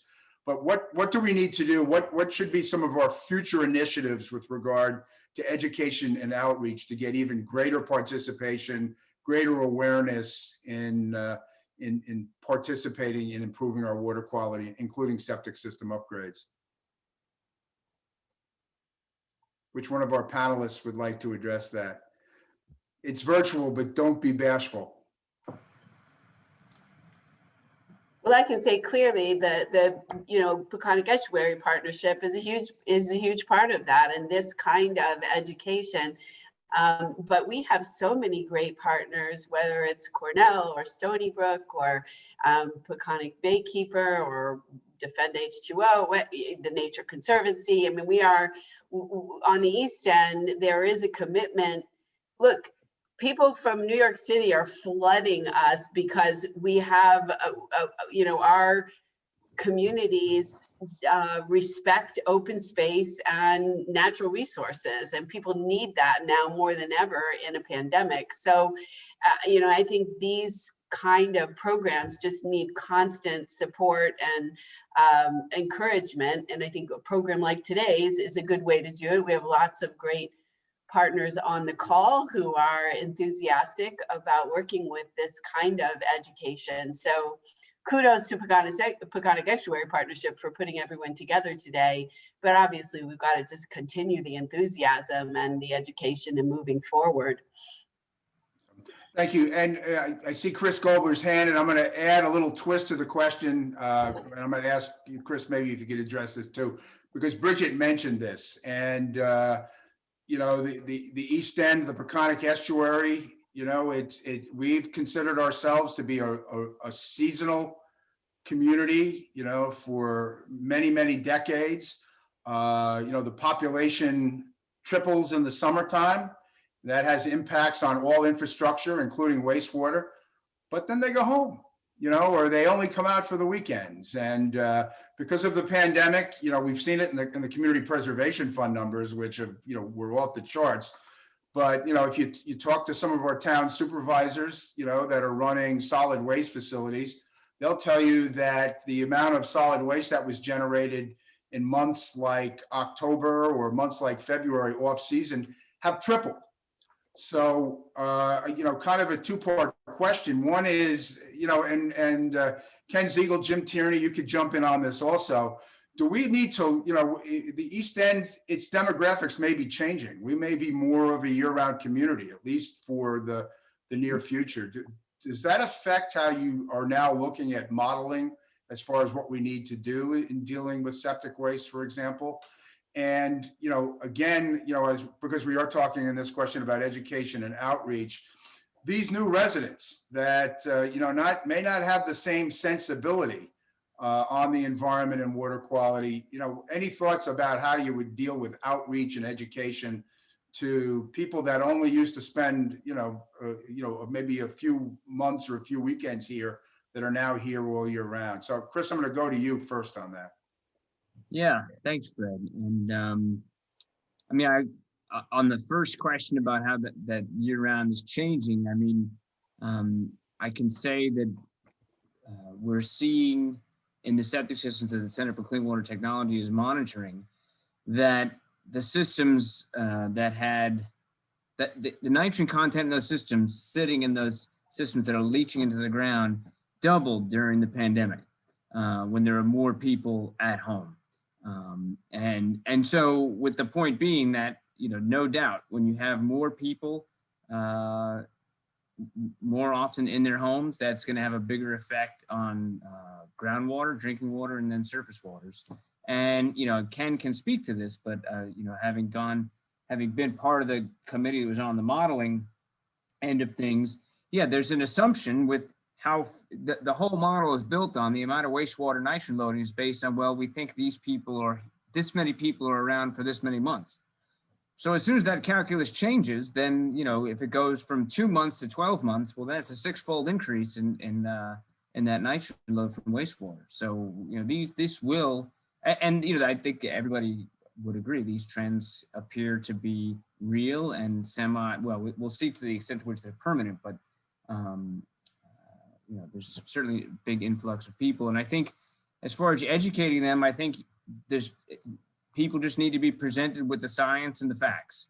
And I think that's what has made the sub-watersheds plan so effective. It's built on science and and numbers and values and not speculation. And I think as long as we're all leading with the best science available and the facts, they're in most cases pretty irrefutable. Jim Tierney. It's interesting. We've seen this phenomenon all over the state. All these communities that were seasonal lake communities, say, for example, in Putnam County in the Hudson Valley, they'd have 2-bedroom homes a minor little place, but basically a vacation home around a lake community that people would use periodically, weekends, maybe go for a 2-week vacation. Those communities have now been turned into 4-bedroom, 5-bedroom houses, lake communities, and the lakes have gone from being a good community asset to basically something sometimes looks like chunky pea soup, because of all the nitrogen and phosphorus flowing into those water bodies now that they become year-round residences. And nobody took it, nobody fixed their cesspools and turned them into, put in a sewer system and the like. So my sense is that once people move in, stay longer, and start using the septic systems more thoroughly, that tends to stick. In my experience, and it tends to have real consequences that we've seen in places like the New York City drinking water watershed, where we monitor a lot of these issues, very closely. What I also, perspective on the importance of education is I do a lot of enforcement. And in parts of the state where there's a high environmental consciousness, something like the Peconic Estuary Partnership, telling people about it, working people, make sure people know it, doing that education. My compliance assurance job is very easy. A public official who doesn't pay attention to water quality issues, like with a wastewater treatment plant, they're in trouble with their constituents. But in other parts of the state where there isn't that type of constituency, they get in trouble when they try and get the money together to solve that sort of problem. So the education I found on a wide variety of bases makes a lot of other things work better. Think of low phosphorus and low nitrogen fertilizer, for example. A lot of that happens when people are educated about fertilizer and then buy the right product. So it's very important. The Peconic Estuary Partnership does a great job on that, and it's really surprisingly fundamental to making the whole program work. Thanks. Thank you, Jim. And I think the point of with the pandemic, we're all saying, well, maybe it's the pandemic and things will go back to normal. I don't think so. And I think that's what you're alluding to. In some ways, the pandemic has accelerated trends that were already occurring, whether it's the way people shop or the way people work. And, already people were spending more and more time in their homes, their seasonal homes in the Hamptons. The big traffic jams used to be on Friday coming out. Now they come out on Thursday, and they used to go back on Sunday. Now they go back on Monday. So, this may just be accelerating a trend that, whatever the infrastructure, whether it is, dealing with septic waste, we're talking about schools, we're talking about internet. It's a thing that we might want to plan. We're going to need to plan for. And certainly when we're already facing, issues with regard to trends in water quality, it's something I think that we really need to be aware of. And, Ken, I know that's what that's part of your job too. Anything you'd like to add on this, or? Yeah, so just two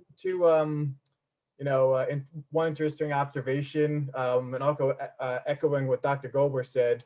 So yeah, the subwatershed plan did assume a certain percentage was seasonal on the East End.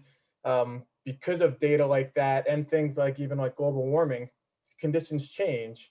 We have an adaptive management plan, or we're in the process of developing an adaptive management plan to make sure that on an annual basis, we look at the assumptions and the input parameters that went into the study to say, oh, well, did the percentage of the population that's not seasonal increase on the East End? If yes, how does that change the roadmap of how things look on the East End and a recommendation? So absolutely, and reevaluating that data on an occasional basis is a really important step to ensuring the success of the program. And then the second observation that I wanted to make, which was really interesting with the pandemic, is not only potentially is there an increase in a nitrogen load, the potential rate for upgrades, or the opportunities for upgrades during the pandemic due to existing system failure increased substantially during the pandemic. So through the Septic Improvement Program, the grant program, we have a portal that allows applicants to apply under an accelerated time frame if their system fails.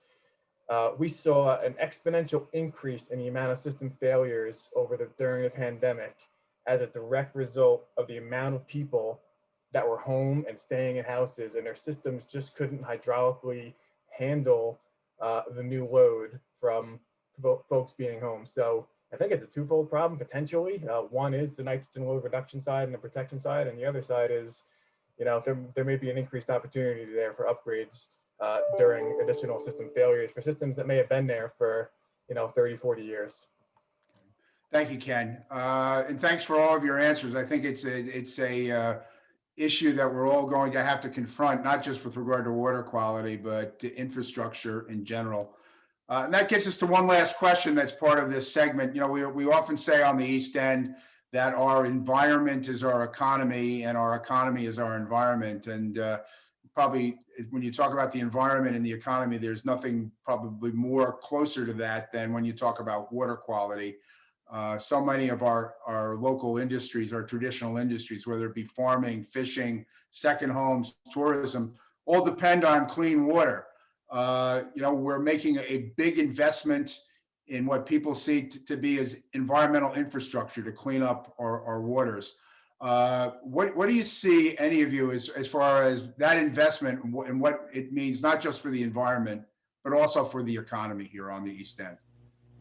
Bridget, I'm going to start with you. Sure. Well, I mean, there's just no question that not only on the East End, but generally regionally, and also with regard to Suffolk County economy, Suffolk County government runs primarily on sales tax, and sales tax comes in large part from tourist dollars, and tourist dollars come in large part from the East End, because the East End has the natural resources that people want to access, particularly, always seasonally, but now particularly in terms of the, trying to get away from this horrible pandemic that we're living through. So I did have some numbers on, we have a multi-billion-dollar tourist economy. So much of that is based on our marine economy, recreational boating, on recreational fishing. Of course, we continue to grow our historic fishing, commercial fishing industry. Our aquaculture programs have, particularly the Suffolk County aquaculture program, is growing and creating jobs. So if the water isn't of a quality that supports wildlife, if the water isn't of a quality that supports open beaches and marine recreation, we don't have an economy. That's just the reality. And so it's just critically important, not only for the East End, for Long Island, and certainly for Suffolk County, that we continue to keep our beaches open, to allow folks to take shellfish from our surface waters, whether they're commercial shellfishers or recreational, like down in my neighborhood where they're just raking for clams to stick on the grill in the evening. People expect that about the East End and Suffolk County in general. So if we cannot protect that resource, our precious water, we cannot continue to operate under the economic model that's kept us strong through the pandemic. So I think it's pretty simple, but certainly important to say. Jim, did I see your hand there? Well, it's one thing that comes that keeps occurring to me is what can be done in the short term, and I'd like to engage Dr. Gobler on this, because there's a lot of people want to have their water quality now. They don't want to wait for a 10, 20, 30-year septic rehab program. And so one thing I know that Dr. Gobler has thought about with permeable reactive barriers, bioextraction, shellfish programs, and the like. I just wanted to put it out there, because if your season is closed down because of poor water quality on the East End, think of the hit that you get. You can't do that for multiple years. So Dr. Gobler, I'd just be interested in some of your thoughts. What, outside of dealing with the septic systems and the nitrogen treatment problem for sewage, what would you propose as additional perhaps shorter term mechanisms that might get us on an accelerated path? Yeah, that's a great question, Jim. And I think, I'm always an advocate of parallel tracks. So addressing the watershed issues, which is septics, fertilizers, but then having in water remediation at the same time. And so I kind of highlighted that in my third slide of my talk. Bioextraction, as you mentioned, growing out seaweeds, kelp, filter feeding bivalves, clams, oysters, things that, on the front of the seaweeds, for example, I mean, they're literally sucking up all of that nitrogen, 200 pounds on an acre. That's the equivalent almost, if I'm not mistaken, installing 20 septic systems. And so long as you're harvesting at the end, you're pulling that out of the water. And so it's important they're done in parallel because we know about the groundwater travel times. And in some cases, it could be years, in some cases, even decadal. So while we address the watershed issue, I think it is important to have options that can be targeted in the regions that really need it for bioextraction. You mentioned permeably reactive barriers, and that also can be a tool in the toolbox that gets considered for, again, in a targeted area. If you know there's a plume of high nitrate water coming into a shallow cove that's experiencing toxic algal blooms, well, then that should be in all the tools in the toolbox need to be deployed while the watershed issues are being addressed in parallel. Thank you. We're out of time for this segment because we've first of all, we've got another poll and we want to have some audience questions also. So I'm going to again turn it back to Lauren, who's going to conduct our second and final poll. Thank you, Assemblyman Thiel. So yes, this is our final poll. I will launch the first question. It's going to be 3 questions. So our first question is, I value clean water because. So finish that sentence. You can actually choose more than one here. So we'll give a few seconds to collect those results.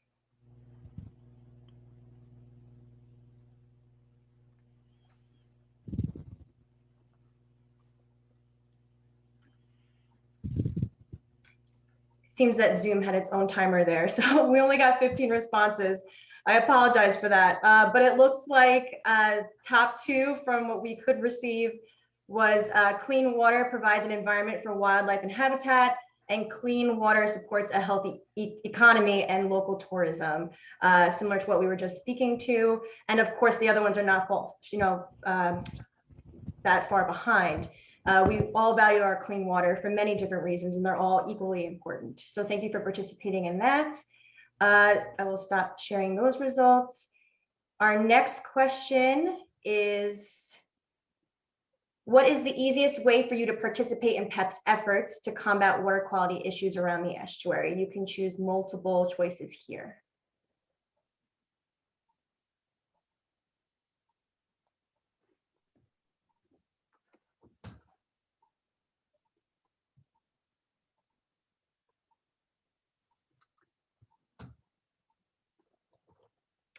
For some reason, it keeps stopping it on its own. All right, well, we only got 13 in that one, but it looks like educating people, family, friends, and neighbors, and was the top choice. And the other ones are also pretty much the same. So there's many things that we can do to help combat water quality issues just in our own backyard, in our own front yard, choosing to refrain from using fertilizers and pesticides, installing native plants that don't require these things, rain gardens and rain barrels to help reduce stormwater runoff. And there's just a slew of things that we can do. So I'm going to stop sharing those results. And then our last question is, why is PEP's work important to you? You can choose all that apply. So we want to kind of get a feel for how you engage with us and what you hope PEP to continue to do going forward.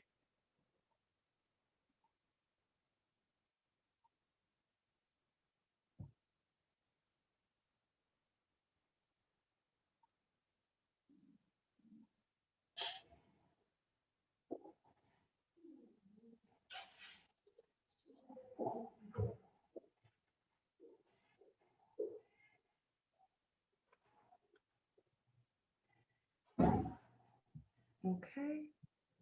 We were able to get a little bit more on that one. So the top choice was rely on PEP to bring all stakeholders together to bring science-based solutions to the forefront to combat the issues the estuary faces. So that's great to hear. I mean, this is a great platform for what we're doing now. And it looks like a close second is partner with PEP and to continue with that. Projects. A lot of our partners are on the call today. They want to continue working with us on water quality projects, which is great. And then another choice is educating and engaging communities and participating with our community science with our partners, the projects that we offer with our partners. So thank you very much. That was the last poll question. I appreciate the audience participating in that. It's great to see what people are thinking. Now I'm going to stop sharing these results. And now we're going to move on to the question portion. We have about 10 minutes left, and I think Sarah's going to start filtering out what questions she's gotten and continue to insert them into the chat box if you haven't done so already. Thank you, Lauren. And you needed to be faster than the Sundance Kid to answer some of those questions. But yes, I apologize. For some reason, Zoom just stopped it. I don't know why. Oftentimes, Zoom has a mind of its own. So yes, there must have been a timer on it. So I apologize. Yeah. All right. So as was said, we're going to take audience questions, and I think Sarah, you're getting the questions. So when you have them, feel free to jump in and pose the question to the panel. Yeah, so we did get a few great questions in the chat. So thank you all for participating that way. We'll do our best to respond to the questions that we did receive. And so with the time we have left, I just want to start off with a few questions here. We did get a question from Gordon Gooding, and I'm just going to kind of paraphrase his comments a little bit, but so we talked about this earlier in the discussion. The SWP, the Suffolk County Subwatersheds Wastewater Plan, estimates that the acceleration of the septic replacement rate could be increased by thousands per year if IAOWTS on-site wastewater treatment systems are installed at transfer of sale. Can the panelists explain a little bit more on the next steps needed for the county to require upgrades upon title changes? And additionally, could there be a phase-in requirement for properties near the waterfront and low interest loans or no interest programs to encourage people to upgrade their systems upon transfer of sale? That question sounds like it has a county portion to it. So I'd ask either Peter or Ken if they'd like to weigh in on that. Yeah, I think that, to answer that question, first, that's a great question, right? So those are all obvious policy options. And as I stated earlier during the conference, I think the elected officials are not going to be comfortable moving forward with some of the policy choices that are presented in the Subwatersheds Wastewater Plan unless they can make upgrading affordable for homeowners. And I think that we discussed a possible requirement for upgrade upon property transfer and upon system failure. And the questioner also asked about requiring system upgrades in nearshore areas, sensitive areas. That's another policy option. I think that elected officials are going to be much more comfortable if the cost to the homeowner can be minimized. If there is any cost at all to a property owner, certainly we'd be looking to make sure that there's a low-cost financing option. We did incorporate a low-cost financing option into our septic improvement program or grant program using the Bridgehampton National Bank made a low interest line of credit available to us for that purpose. Relatively few people took advantage of it, but you need also to have that tool in your toolbox to make things affordable. So I think that questioner, is right on point with every point that they raise in the question. All of those are good options for policymakers to consider in the years ahead. Ken or anybody else? Yeah, it's a tough question. When I hear a question like that, I'm often glad I'm the moderator and not the panelist. But here's the issue, and I think we want to obviously to uh, get as many systems changed as fast as we possibly can. And I think the issue you have to look at with regard to real estate transfer is, at least on the East End, but I think anywhere, is that the real estate economy makes the local economy go in so many ways. And the way you structure this cannot be something that can be construed as slowing down contracts, slowing down closings, killing contracts, killing closings, because you're requiring people to do it in the middle of the transfer process. So I'm just going to offer out there that I think some sort of time frame, after closing. I'm not sure what the right period of time is, but you don't want to get in the middle of the real estate transaction, because I think you'll hurt the economy and it'll be politically unpopular. And Yep. I just want to comment and say that you're absolutely right. When you're all of these programs, you need to find ways to make it workable and easy for property owners. If you're not preemptive and making it easy for the program to implement, it will never work. And I think the point that you raise is just one example of things you need to concern yourself. How is this going to work for homeowners? How are we going to make it easy for them and not complicated is something you need to consider at every turn. And, it's a challenge that we face in creating our grant program. We knew we would learn quickly based on experience ways that we could make it easier. We're constantly looking for ways to do that. But your point is an excellent one. If we don't find ways to make it easy for property owners, we're going to have problems. We can't interrupt transactions. We need to make those transactions move forward, but still make sure that the requirement attaches. Okay, Sarah, you want to give us our next question? Sure. The next question is, I believe, directed probably towards Chris Gobler. This is from Chris Schubert. The work by the Center for Clean Water Technology on nitrogen removing biofilters seems promising. When might these systems be available for broad use? Yeah, that's a great question. So we have 3 different designs, and one of them is already what's known as the piloting phase, and the other 2 will be there shortly. Once you hit the piloting phase, you need to have 12 months of data. So we're anticipating that by the middle of next year, they'll be approved for general use. Anybody else want to weigh in on that one? If not, Sarah, we have another question. Sure. So the next question that I'm gonna ask is from Ben from Southold Bay Oysters. He wants to thank the legislature for their support on the oyster industry in Suffolk County. And he asks, are there plans to include or promote a nitrogen credit program for the Peconic Estuary as it's been done in the Chesapeake Estuary? Okay, who would like to tackle that one? It's a new question, at least one I haven't heard a lot about. Anybody have familiarity with that type of program and how it might work or how it might apply here? I can Chris. chime in because, I can chime in. This is something that we've been thinking about at the university, and particularly in the context of kelp and seaweeds, and that's right now you can sell an oyster, you can't sell the seaweed right now, and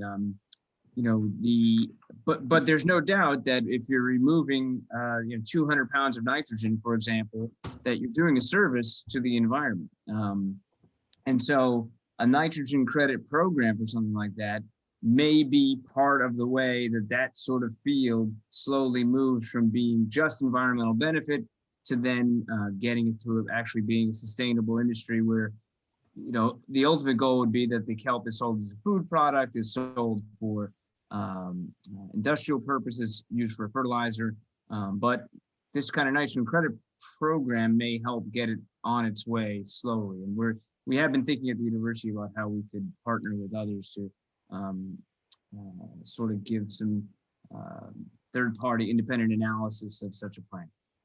And I'll just add, because you mentioned a four-letter word there, kelp, that, that is certainly something, well, there's draft legislation, and I would call it a study bill at the moment, but there's a lot of interest in, the ability, not just from an environmental point of view, but from an economic point of view, as to, how we could add that to, to the program that we have now for shellfish when it comes to the leasing of bay bottoms. So it is something that certainly that part of it is certainly that's something that's being studied, being reviewed. There's a lot of stakeholders that are involved in something like this, and I think it will take a lot of outreach to involve everybody, but it is certainly part of the discussion. I can note also just that in response to the point about the aquaculture program, oysters filter, a single oyster filters 50 gallons of water per day.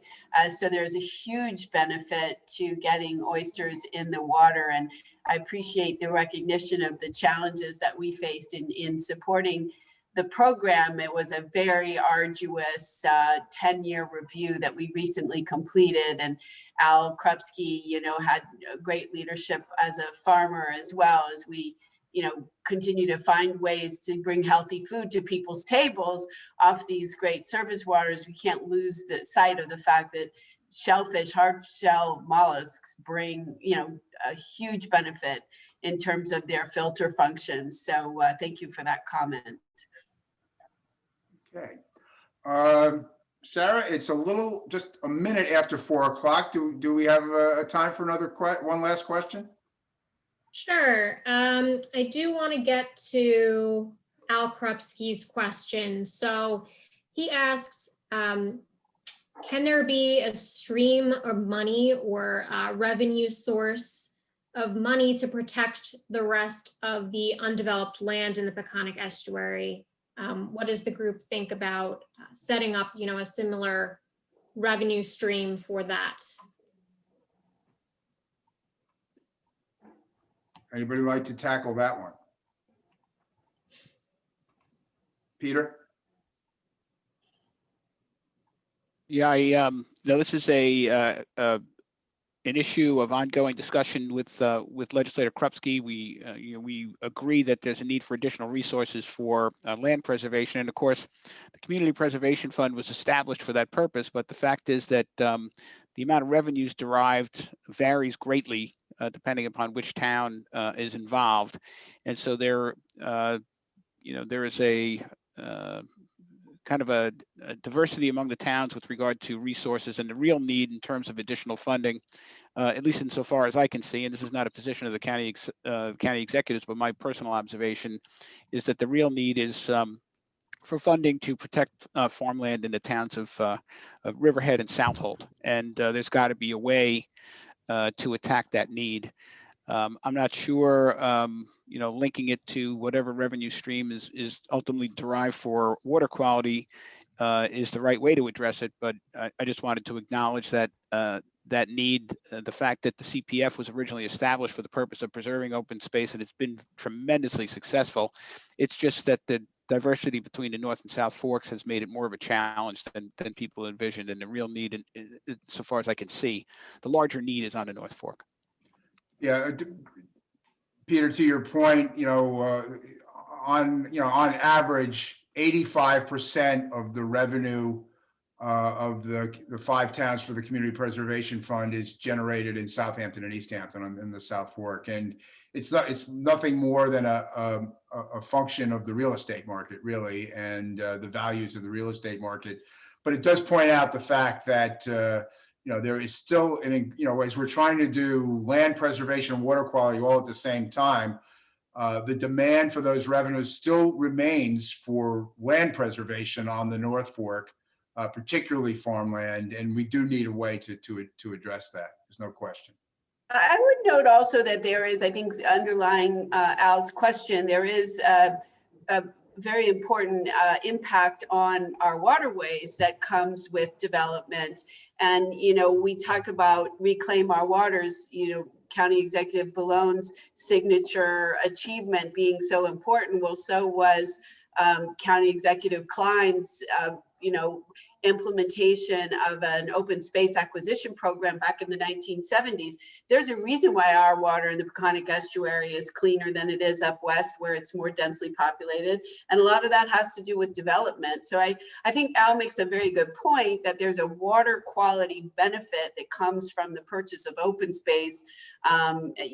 Farmland, obviously very, very important, but even, we're just looking at small parcels, for instance, in the Mastic Shirley area, in the conservation area, where we're trying to make sure that the wetlands can perform its storm surge function. Those open space acquisitions are critically important for water quality throughout Suffolk County. And I think we're having a lot of problem with the 0.25% funding because sales tax are often, and that's where the money comes from. So I think the point is good that we need some sort of source for open space acquisition if we really are committed to the kind of surface water and groundwater benefits that come from the preservation of open space. Hey, anybody else want to weigh in on that? If not, I think we have used our time. Before I turn it back to Sarah, I just want to thank the panel for their great presentations and their participation in all of this, answering all of these questions. And some of them are easier than others, and you gave good answers to all of them. So my thanks to the panelists, and my thanks to the Peconic Estuary Partnership for including me today to participate. I enjoyed it. I hope it was informative for those that participated. And as I said, we have a lot left to do. And I look forward to working with all of you to clean up our waters. So Sarah, on that note, I'm going to turn it back to you for next steps and to close our panel today. All right. So thank you so much to our panelists and to Fred for moderating this session. That concludes the water quality session. Thank you to all of you who have been on the Zoom this entire time, participating in the polls and the chat. And the PEP will be working with our partners to take the next steps that were identified today to reach our goal of clean waters. And we hope you enjoyed the discussion and are committed to staying engaged with us well beyond the end of this conference. We always encourage people to participate in our events, our meetings. They're all public. So please feel free to contact us after this conference for more information on how to get involved. And the conference session recording has been recorded. So we'll have all of that material up on our website, as well as all of the resources that we shared today in the chat. And for anyone who may have missed any details or would like to share the conference material, that information will all be on our website. So thank you so much for your time and for your interest in making this partnership stronger in the next decade. And we hope to see you at the sessions tomorrow and Friday. So take care, everyone, and thank you so much. Thank you. Thank you, everyone.